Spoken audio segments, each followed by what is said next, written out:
least for now. Thank you for joining me in tonight's reading of Chapter 23, The Last of the Mohicans. As usual, we will start with our setting our intention, clearing our space and energy, and then doing our summary with our triggers, and then reading Chapter 23. So as you know, last video didn't have any nails. This video I've got a smorgasbord of different nails that I have that are like all of the leftover ones. And I don't want to throw them away. And they're like an essential tool and for my tappy tappies. So you will see me do this every so often. Okay, so let's get right into it.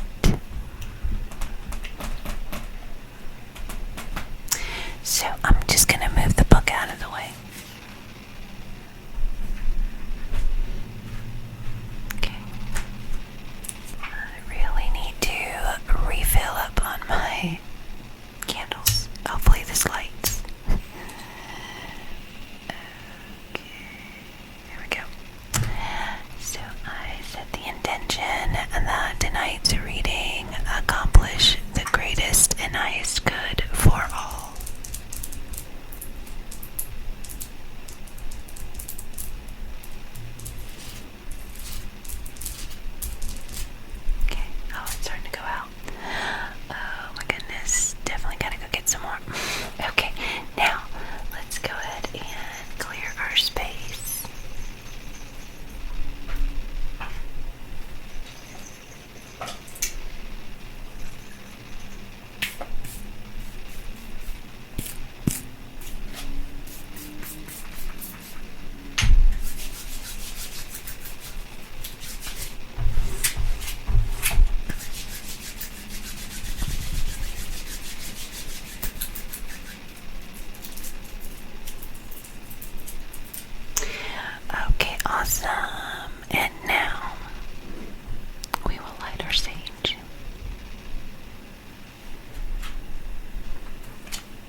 sun splendid so nicely at that hour with the withered herbage that at first it seemed as if the earth had in truth swallowed up their forms, though when surprise permitted Duncan to bend his look more curiously about the spot, he found it everywhere met by dark, quick, and rolling eyeballs. Gathering no encouragement from the startling presage of the nature of the scrutiny he was likely to undergo from the more mature judgments of the men, there was an instance when the young soldier would have retreated. It was, however, too late to appear to hesitate.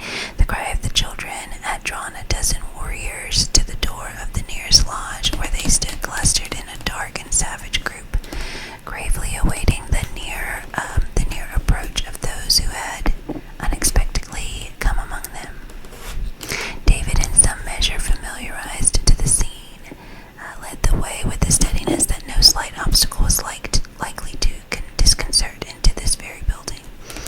It was the principal edifice of the village, though roughly constructed of the branches of trees, being the lodge in which the tribe had its councils and public meetings during their temporary residence on the borders of the English province. Duncan found it difficult to assume the necessary appearance of unconcern as he brushed the dark and powerful frames of the savages who thronged his threshold. But conscious that his existence depended on his presence of mind, he trusted to the discretion of his companion, whose footsteps he closely followed, endeavoring as he proceeded to rally his thoughts for the occasion. His blood curdled when he found himself in absolute contact with such fierce and implacable enemies. But he so far mastered his feelings as to pursue his way into the center of the lodge, with an exterior that did not betray the weakness. Imitating the example of the deliberate gamut, he drew a bundle of fragrant bush from beneath a pile that filled the corner of the hut, and seated himself in silence. So soon as their visitor had passed, the observant warriors fell back from the entrance, and arranging themselves about him, they seemed patiently to await the moment when it might comport with the dignity of the stranger to speak. By far the greater number stood, leaning in lazy, lounging attitudes against the upright posts that supported the crazy building, while 3 or 4 of the oldest and most distinguished of the chiefs placed themselves on the earth a little more in advance. A flaring torch was burning in the place and set its red glare from face to face and figure to figure as it waved in the currents of the air. Duncan profited by its light to read its probable character of his reception. Duncan profited by its light to read the probable character of his reception in the countenances of his hosts, but his ingenuity availed him little against the cold artifices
He knows no difference in his children, whether the color of the skin be red or black or white, returned Duncan evasively, though chiefly is he satisfied with the brave Hurons. In what manner will he speak? Demanded the wary chief, when the rumors count to him the scalps which 5 nights ago grew on the heads of the Yankee. They were his enemies, said Duncan, shuddering involuntarily, and doubtless he will say it is good. My Hurons are very gallant. Our Canada father does not think it. Instead of looking forward to reward his natives, his eyes are turned backward. He sees the dead Yankees but no Huron. What can this mean? A great chief like him has more thoughts than tongues. He looks to see that no enemies are on his trail. The canoe of a dead warrior will not float on the Mohicans, returned the savage gloomily. His ears are open to the Delawares, who are not our friends, and they fill them with lies. It cannot be. See, he has bid me, who am a man that knows the art of healing, to go to his children, the red Hurons of the Great Lakes, and ask if any are sick. Another silence succeeded this enunciation of the character Duncan had assumed. Every eye was simultaneously bent on this person, as if to inquire into the truth or falsehood of the declarations, with an intelligence and keenness that caused the subject of their scrutiny to tremble for the result. He was, however, relieved again by the former speaker. Do the cunning men of the Canadas paint their skins? The Huron coldly continued. We have heard them boast that their faces were pale. When an Indian chief comes among his white fathers, returned Duncan with great steadiness, he lays aside his buffalo robe to carry the shirt that is offered him. My brothers have given me paint, and I wear it. A low murmur of applause announced that the compliment to the tribe was favorably received. The elderly chief made a gesture of commendation, which was answered by most of his companions, who each threw forth a hand and uttered a brief exclamation of pleasure. Duncan began to breathe more freely, believing that the weight of his examination was past, and has already prepared a simple and probable tale to support his pretended occupation. His hopes of ultimate success grew brighter.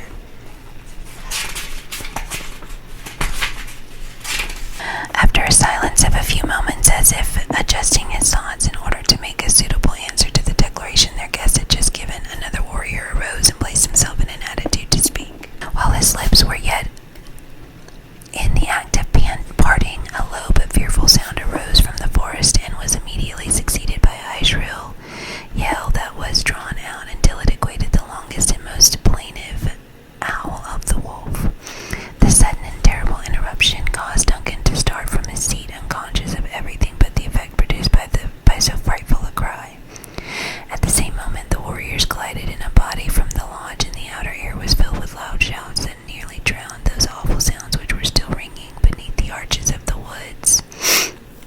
Unable to command himself any longer, the youth broke from the place and presently stood in the center of a disorderly throng that included nearby everything having life within the limits of the encampment. Men, women, and children, the aged, the infirm, the active, and the strong were alike abroad, some exclaiming aloud, others clapping their hands with a joy that seemed frantic, and all expressing their savage pleasure in some unexpected event. Though astounded at first by the uproar, Hayward was soon able to find its solution by the scene that followed.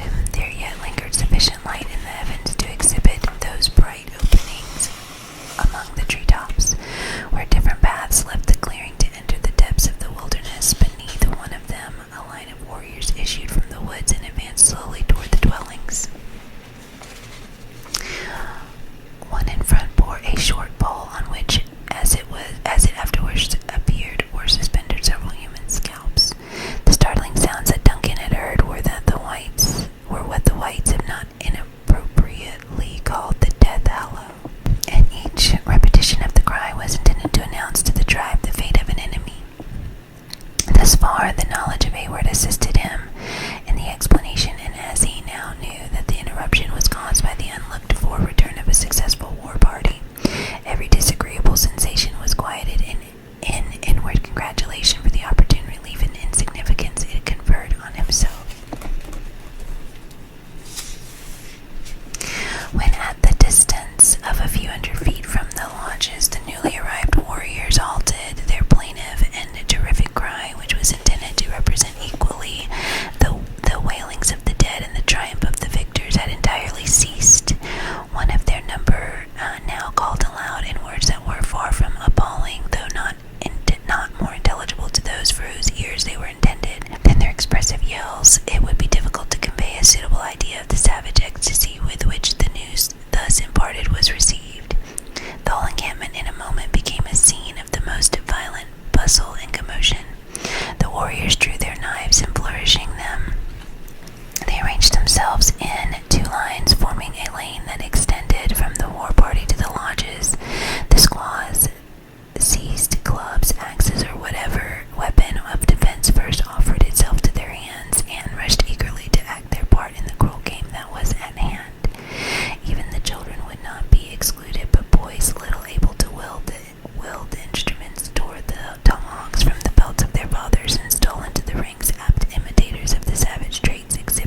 One stood erect and firm, prepared to meet his fate like a hero. The other bowed his head as if palsied by terror or stricken with shame. The high-spirited Duncan felt a powerful impulse of admiration and pity toward the former, though no opportunity could offer to exhibit his generous emotions.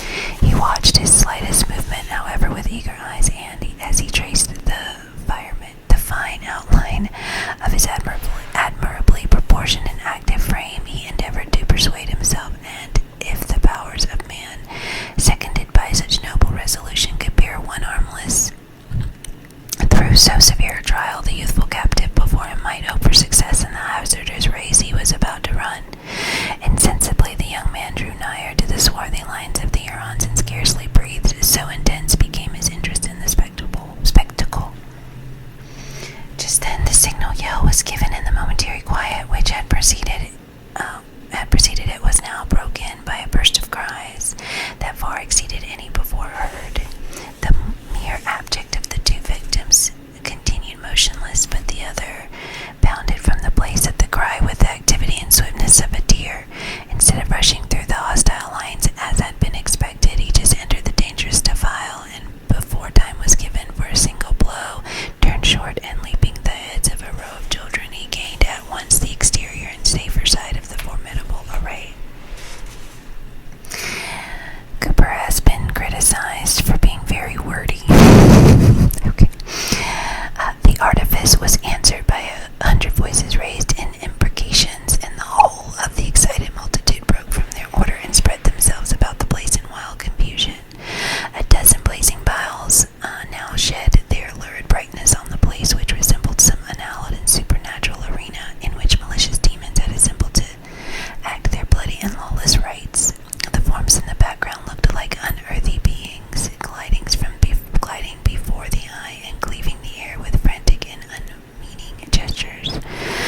person was now protected by immemorial and sacred usage until the tribe and council had deliberated and determined on his fate. It was not difficult, however, to foretell the result if any presage could be drawn from the feelings of those who had crowded the place. There was no term of abuse known to the Huron vocabulary that the disappointed women did not lavishly expend on the successful stranger. They flouted at his efforts and told him with bitter scoffs that his feet were better than his hands, and that he merited wings while he knew not the use of an arrow or a knife. To all this the captive made no reply, but was content to preserve an attitude in which dignity was singularly blended with disdain. Exasperated as much by his composure as by his good fortune, their words became unintelligible and were succeeded by shrill, piercing yells. Just then the crafty squaw, who had taken the necessary precaution to fire the piles, made her way through the throng and cleared a place for herself in front of the captives. The squalid and withered person of this hag might well have obtained for her the character of possessing more than human cunning. Throwing back her light vestment, she stretched forth her long skinny arm in decision, and using the language of the Lenape as more intelligible to the subject of their gibes, she commenced aloud. "Look, you Delaware," she said, snapping her fingers in his face, "your nation is a race of women, and the hoe is better fitted to your hands than the gum. Your squaws are the mothers of deer, but if a bear or a wildcat or a serpent were born among you, ye would flee. The Huron girl shall make you petticoats, and we will find you a husband." So she just basically called him a little bitch. Sorry. A burst of savage laughter succeeded this attack, during which the soft and musical merriment of the younger females strangely chimed with the cracked voice of their older and more malignant companion.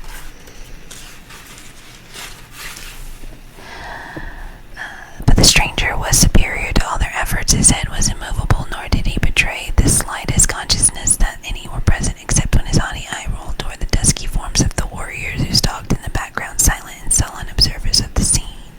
Infuriated at the self-command of the captive, the woman placed her arms akimbo, and throwing herself into a posture of defiance, she broke out anew in a torrent of words that no art of ours could commit successfully to paper.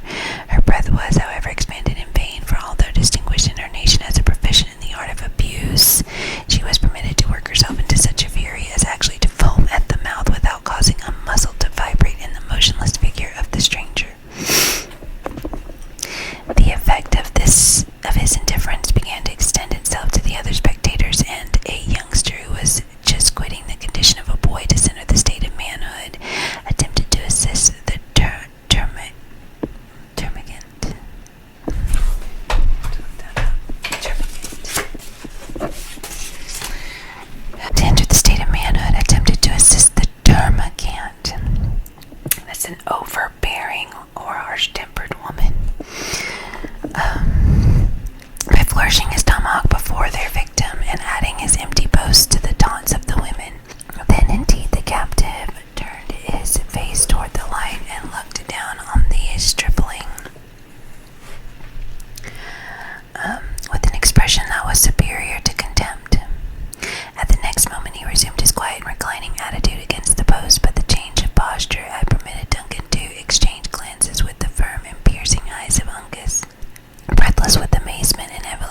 honestly to the desperate trial of speed, and who, instead of joining in the chase, had remained throughout its turbulent uproar like a cringing statue expressive of shame and disgrace.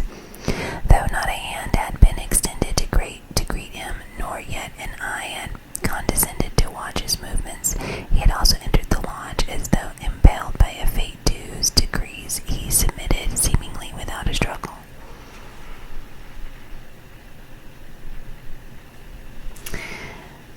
Hayward profited by this opportunity to gaze in his face, secretly apprehensive he might find the features of another acquaintance, but they proved to be those of a stranger, and, what was still more inexplicable, of one who bore all the distinctive marks of a Huron warrior.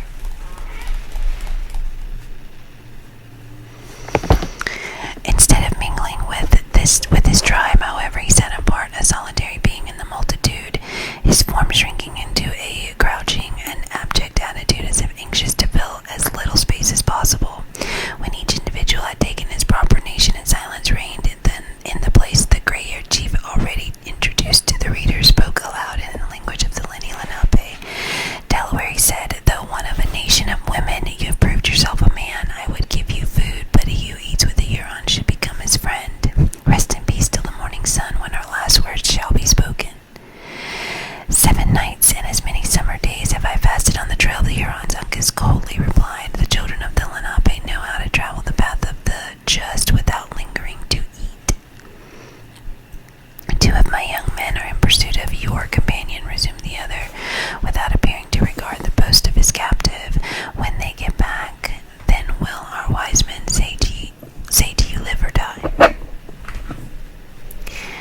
Has a Huron no ears? Scornfully exclaimed Uncas. Twice since he has been your prisoner, has the Delaware had a gum that he knows. Has a Huron no ears? Scornfully exclaimed Uncas. Twice since he has been your prisoner, has the Delaware heard a gun that he knows. Your young men will never come back. A short and sullen pause succeeded this bold assertion. Duncan, who understood the Mohican to allude to the fatal rifle of the scout, bent forward in earnest observation of the effect it might produce on the conquerors, but the chief was content with simply retorting, if the Lenape are so skillful, why is one of their bravest warriors here? He followed in the steps of a flying coward and fell into a snare. The cunning beaver may be caught. As Uncas then replied, he pointed with his finger toward the solitary Huron, but without deigning to bestow any other notice on so unworthy an object. The words of the answer and the air of the speaker produced a strong sensation among his auditors. Every eye rolled sullenly toward the individual indicated by the simple gesture, and a low, threatening murmur passed through the crowd. The ominous sounds reached the outer door, and the women and children pressing into the throng. No gap had been left between the shoulder, and that was not now filled with the dark lineaments of some eager and curious human countenance. In the meantime, the more aged chiefs in the center communed with each other in short and broken sentences.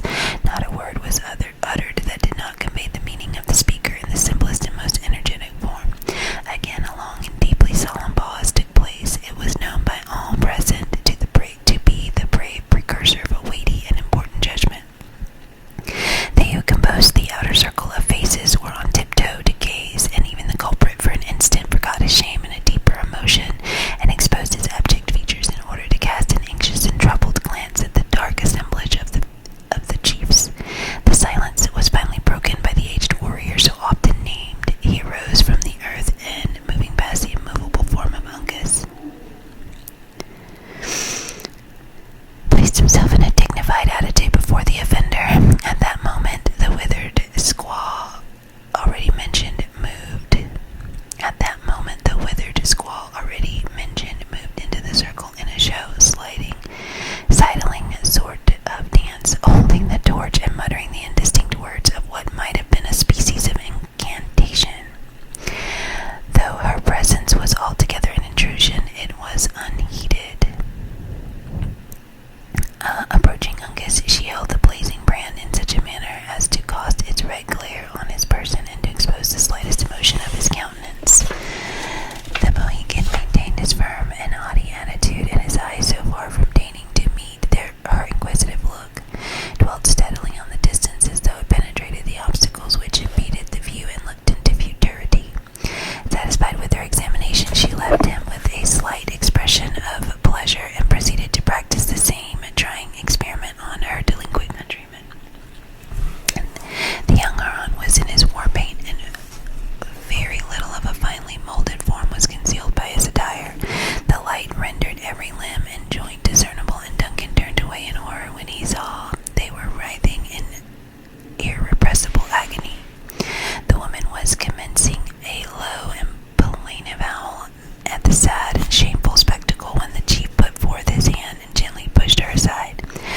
for joining me in tonight's video. And I hope you have a great rest of your